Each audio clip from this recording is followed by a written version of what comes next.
going on, everybody? Welcome to Talkin Sports. I'm Matt Bisaccio. He's Connor Clement. We're going to spend the show talking a lot about the Patriots, but first, we're going to talk about the baseball trade deadline.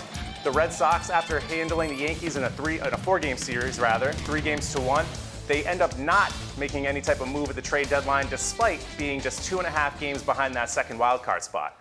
Connor, should Red Sox fans be upset that the Red Sox didn't make a move before the deadline? I think most Red Sox fans are upset, Matt, for sure. I think most Red Sox fans were more shocked, though, than upset. I certainly was shocked that the Red Sox didn't make a move, given that they've had an ailing bullpen for the better part of the season, have had one of the worst bullpens in the MLB, and not to make a move to try and put themselves in a position for success moving closer to the postseason was a big shocker. Obviously, at the point they're at now, losing 3 in a row to the Rays at home, getting swept, I think they're 3.5 games back of that second wild card spot now. So I think in a way, the Red Sox and Dave Dombrowski sort of conceded, but at the same time, I think they thought in the back of their head, maybe if we win this series against the Rays coming up, we can position ourselves for a postseason run, and I like our chances with the guys we got. Certainly didn't make much sense to Red Sox fans or players around the league, or execs around the league, I should say. But Dave Dombrowski has been known to do some crazy things in the past. Don't you think, though, that they owed it to the fan base to try to really go for that back-to-back championship? I mean, to me, this almost seems like a fireable offense for Dombrowski. Yeah, I mean, I think he's certainly on some thin ice with the Red Sox organization. Dave Dombrowski's basically traded away the whole farm system. So if the Red Sox wanted to potentially go after a superstar via trade, they don't have any pieces or trade chips to make a trade of a big magnitude work. So I think that in itself is frustrating on his part, but also not trying to go out and better this team, specifically in the pitching department, is certainly a fireable offense. And now, as I said, it looks like the Red Sox have kind of conceded this season, and it doesn't look like they're going to make the playoffs pushing forward here, because tonight they're in the Bronx taking on the Yankees, who, as you mentioned, they just beat 3 out of 4 games at Fenway. And you have to believe the Yankees are upset about that. They're going to come back, bounce back tonight, or starting tonight in the series with the Sox. Yeah, I believe this 4-game set over the weekend is going to go a long way in determining whether or not the Red Sox are going to be completely out of it or whether they have a sliver of chance going forward. But they didn't make moves, which means that they still have Betts, they still have Benintendi, they still have all that farm system. But what do you think this says about the future of Betts and Benintendi on the club? Well, I think the sign that, or the fact that Dave Dombrowski didn't trade away either one of the guys at the trade deadline is a good sign for both of them in terms of what they mean to the Red Sox organization. Obviously, Mookie Betts is just on a 1-year deal this year, and he'll go into free agency this coming offseason. Andrew Benintendi still under contract, but his name floated around at the trade deadline. There were some talks maybe of a deal with the New York Mets for Noah Syndergaard and Edwin Diaz, straight up for Andrew Benintendi to get some pitching help for the Red Sox. Obviously didn't happen, as we mentioned. So I think the Red Sox want to keep both these guys. I think they want to keep the core outfield together, meaning Betts, Benintendi, and Bradley out in center. But obviously, Mookie Betts, he is going to have a big decision ahead of him come off-season 2020, where he is a free agent. And he's going to probably warrant one of the biggest contracts, or if not the biggest contract in the history of the MLB. So the Red Sox are certainly going to have to fork out a lot of money if they want to retain Betts. But as I mentioned, Benintendi's still under contract. I think if they wanted to get rid of Benintendi, they would have on the 31st. Yeah, I'm not quite sure what it really says about either one of them going forward. I mean, I know you have Benintendi under contract for years to come, so I think that that's an asset to hold on to see how next year goes, and then maybe at next year's trade deadline, maybe you think about moving him. With Betts, I just can't, in my mind, understand why they wouldn't trade him away. I mean, I know there's a lot of season left to be played, and I was just talking about how maybe they should have made a move at the deadline, but you're so many games out, and are you really going to be able to spend all that money next year on him? I just can't see it. I really can't. With all the other guys that they have under contract right now, between Price's $30 million and Sale's $25, $26, $27 million, and all the money that they just gave to Bogarts, I don't see where they're going to be able to come up with that money and then still have enough money for the rest of the team to stay competitive. No, you're certainly right, Matt. The Red Sox are going to have a myriad of issues this coming off season that they're going to have to deal with, and it's going to certainly indicate what the future of the ball club looks like. Now, we mentioned the Yankees, the Red Sox starting a 4-game series into the weekend tonight in the Bronx. The Yankees have struggled, specifically their starting pitching in their last 6 games. They're 2-4. I think the ERA for the starters is approaching somewhere around 12 earned runs a game. Are you surprised the Yankees couldn't land a starting pitcher at the trade deadline? I don't know if I'm surprised. Some of the main names that were being floated out there for the Yankees to go and pursue were from teams that are either, historically not ones to make or do business with the Yankees, or teams that were on the cusp of making that second playoff spot. So like a team like the Giants and Bumgarner, they played well enough over the past couple of weeks, so they play themselves back into contention. So it was going to be tough to sell that fan base on the idea of trading their ace, even though he's going to be coming up for a new deal this offseason. You have a guy like Noah Syndergaard from the Mets. Yankees and Mets don't traditionally do a lot of business together. And then you had Marcus Stroman. It was one of the more head-scratching deals near the deadline where he was actually traded from the Blue Jays to the Mets. So it was just kind of like one of those weird situations where you had some guys out there that were available, but the circumstances didn't really lend them to where the Yankees were probably going to be able to do one. I wish they had, though. I mean, like we were saying just a couple of minutes ago, the ERA for the starters over the past 2 weeks is almost 12. I mean, that's not going to really be able to get it done when you're talking about October baseball. Do the Yankees have a great lineup? Yes. Can they mash? Yes. But that doesn't always translate from the regular season into October. In October, what rules supreme? Pitching and defense. It's like a lot of other sports. If you can play defense at an exceptional level, then chances are you're going to be able to proceed in the postseason. So I wish they had, but what are you going to do? Well, obviously, we know what the Houston Astros did at the trade deadline. They picked up 2 starters and a reliever. They got Zach Greinke, who is pretty much a bona fide ace. They got Aaron Sanchez from the Toronto Blue Jays, as well as a relief pitcher, Craig Biagini.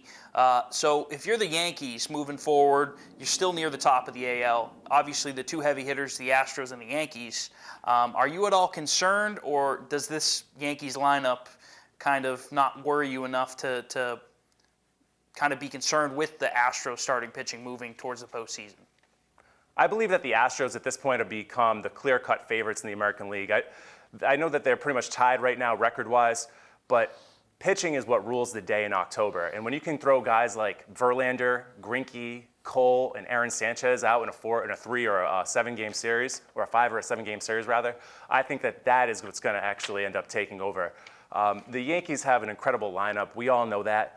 But the offense doesn't always translate from the regular season and hitting home runs and mashing teams out to being able to do that in the postseason when you're facing that high caliber talent as far as pitching is concerned. The Astros, they have the experience. Now they have the starting pitching.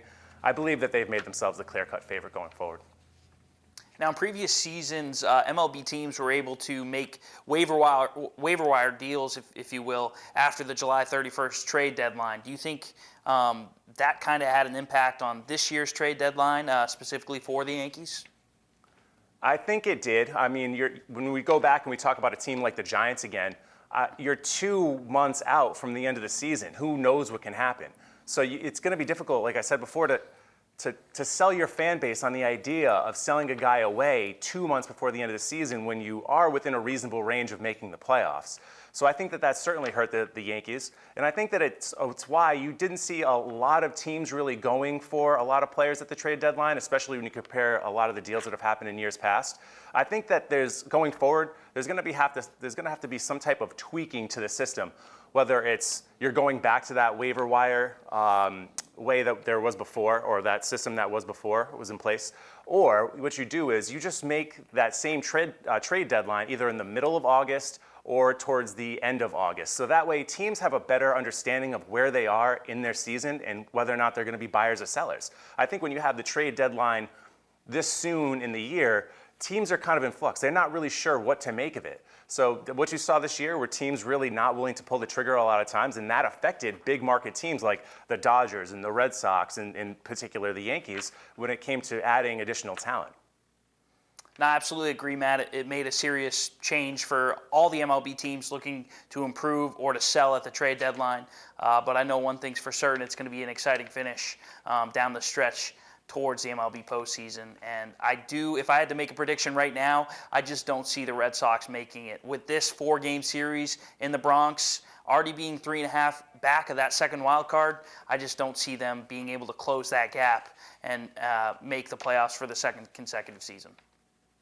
Well, the Red Sox, I agree. I believe that they're going to fall out of it pretty quickly, and then they're going to be replaced in our consciousness by the New England Patriots. The Patriots just started their training camp up this week, and they're heading into their first training camp in almost a decade without the Hall of Fame, or potentially Hall of Fame, tight end Rob Gronkowski. Connor, how do you believe that this team going forward is going to be able to replace his production? Well, let me just first say this, Matt. With the Patriots on the radar now, they're only in training camp. Obviously, their first preseason game is August 8th against the Carolina Panthers. But with them starting up, the focus of the Red Sox potentially missing the playoffs is going to shift away. The New England Patriots fans are much more interested in what the Patriots are going through and what they have going on in training camp than what the Red Sox have going on right now in the season. That's what I believe. But for Gronkowski not being around for the first time since 2009 when he was drafted by the Patriots, 47th overall, I believe, I think it's kind of a culture shock for the Patriots. It's an identity offensively that they've known for so long. Tom Brady's had that security blanket of Rob Gronkowski over the middle, blocking on the left and right side of the line. He's basically a bona fide left or right tackle when he blocks, or when he blocked, I should say. So I think it's going to be strange for the Patriots moving forward. I think they're going to kind of have to reinvent themselves a little bit offensively. With that being said, the Patriots went out and got a veteran known to them who was drafted by the Patriots a long, long time ago in Ben Watson. We were talking about this earlier off camera a little bit, you and I, how he kind of started his career a little rocky. He didn't perform to the expectations the Patriots had for him when they drafted him in the first round. But he's had a nice second part of his career, obviously with the New Orleans Saints. That's where he's really been at his best with Drew Brees. So I think the Patriots going out and getting a guy like that was huge to kind of not replace Gronk, because you can't replace Gronk. There's no way you can with all that he brought to the table. But to kind of limit that gap a little bit was big for them. But obviously he's suspended for the first 4 games. So you're looking at guys like Matt LaCosse, Ryan Izzo, and they just signed Jermichael Finley, who's a former, not Jermichael Finley. I honestly can't remember his name, but he's a former Packer tight end that they're trying to just kind of spread the ball around and get reps to. So no way you can replace Gronkowski, but the Patriots doing everything they can to try and help his disappearance from the offense. Yeah, I believe the tight end that you were talking about is Lance Kendricks. I believe that's who that right. is. But you have Lance Kendricks and LaCosse, and now you have Ben Watson, a very thin talent pool from the tight end position. Now, in the offseason, the Patriots were in on different players, one of which was Jared Cook, but they didn't know yet whether or not they were going to have Gronk coming back. Gronk kind of strung them along from the end of the season until he finally made his retirement announcement. Do you feel like that he did the Patriots a disservice in not making that announcement earlier so that way they could go out and get somebody?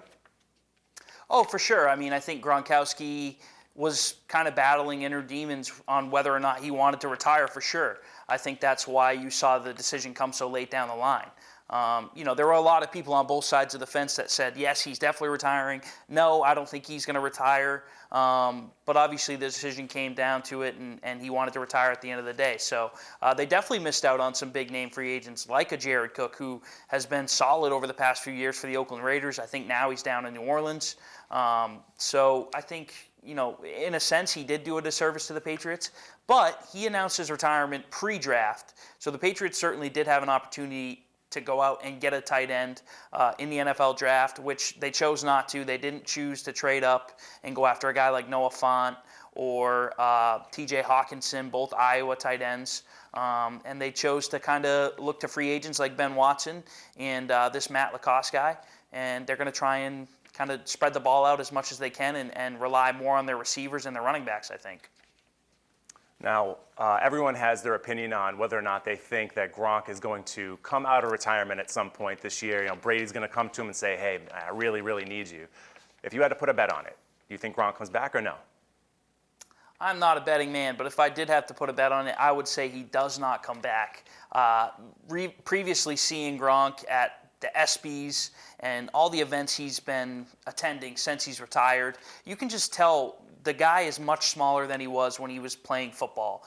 He's lost a lot of muscle mass. He looks great, don't get me wrong. He's thinned out a little bit, but he's lost a lot of muscle mass. And when you're not training to play a grueling position like tight end, and the way that he played, he wasn't just a pass catcher as we know, Matt. He was one of the best blocking tight ends, maybe the best blocking tight end of all time. So he took a lot of pressure off Tom Brady and the receivers and the running backs in that offense. So I don't think there's a possibility for him to come back. And certainly it's going to be tough for him once the team actually plays that first game, even the preseason game against Carolina, for him to be sitting at home watching the Patriots take the field without him for the first time since '09. It's going to be tough, but I think he's going to be retired for a while, and in 5 years, I think he's going to be a first ballot Hall of Famer. Oh, I think he's certainly going to be a Hall of Famer when his time comes up. But I mean, I agree that the chances of him coming back are unlikely. But I also think that it's kind of like where the Patriots are and how much they need him.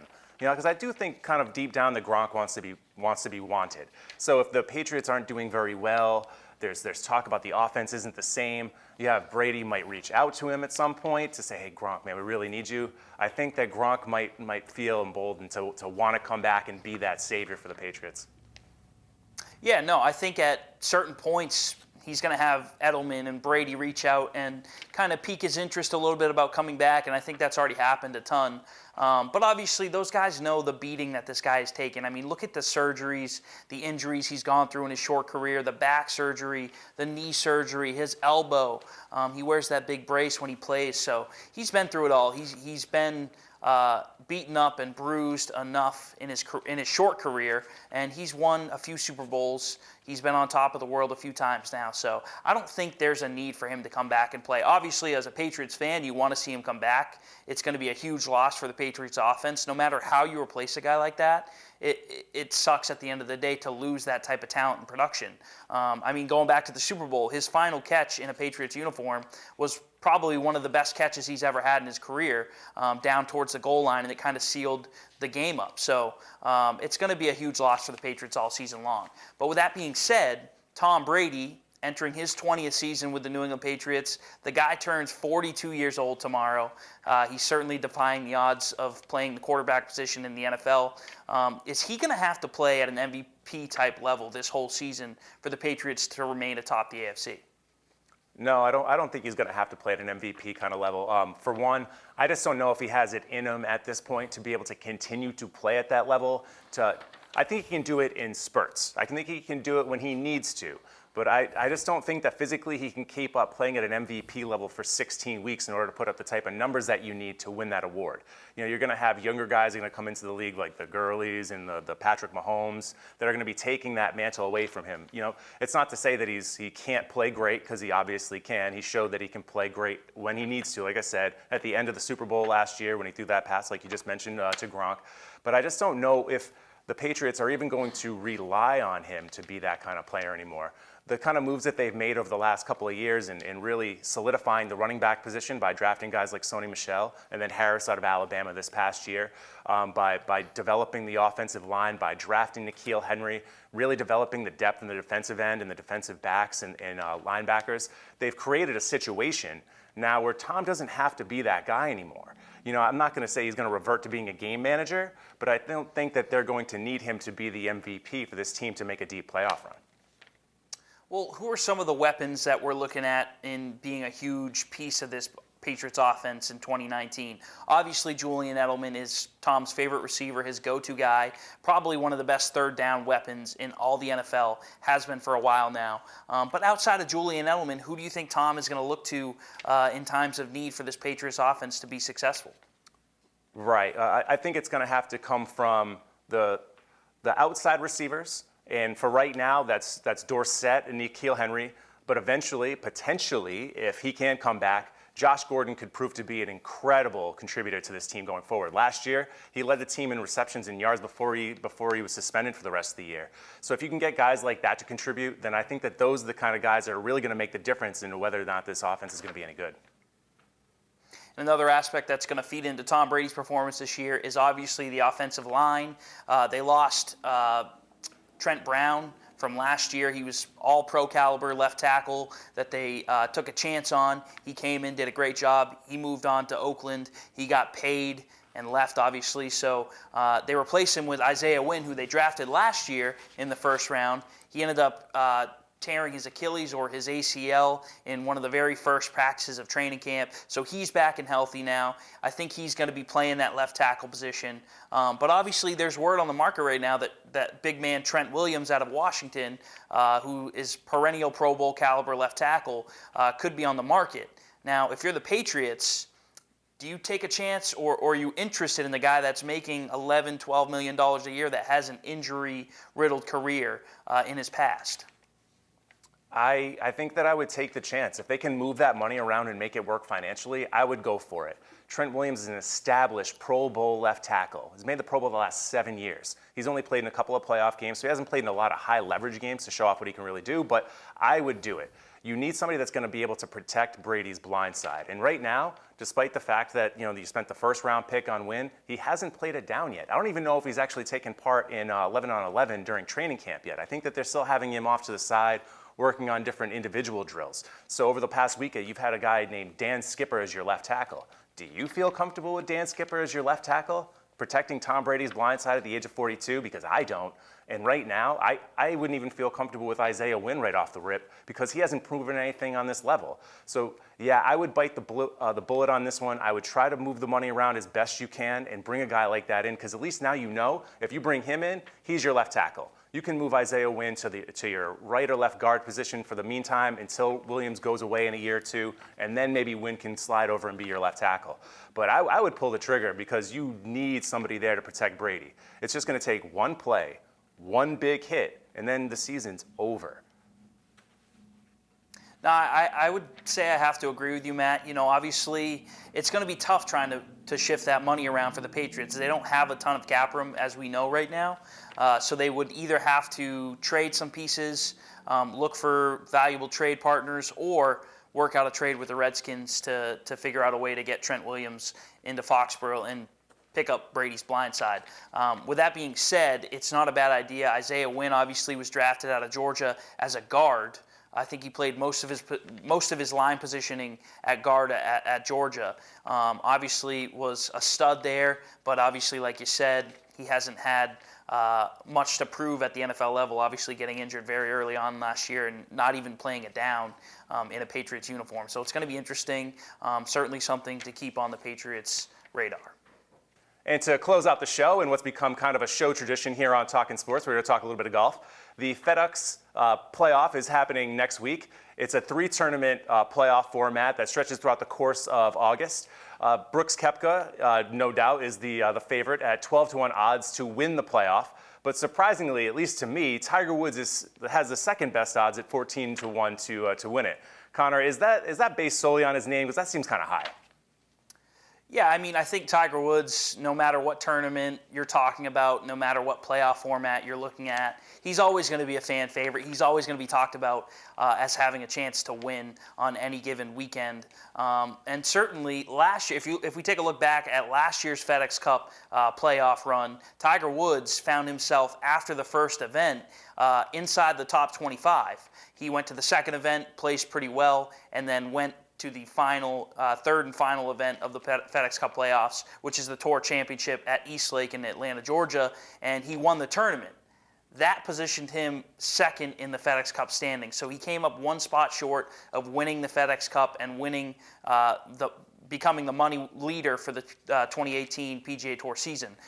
So certainly a lot of buzz around Tiger Woods right now. But if I had to pick someone to capture the FedEx Cup playoffs, it would have to be Brooks Koepka. You take a look back at the year he's had. He's won 2 majors out of the 4. 50% is pretty good. And he just recently won last week's PGA Tour golf event, which he hasn't really won too many regular season events outside of majors. So that's a great sign for Brooks Koepka. This week is the Northern Trust Championship taking place in New Jersey. Next year, this same event is going to be held right here in Norton, Mass. At TPC Boston.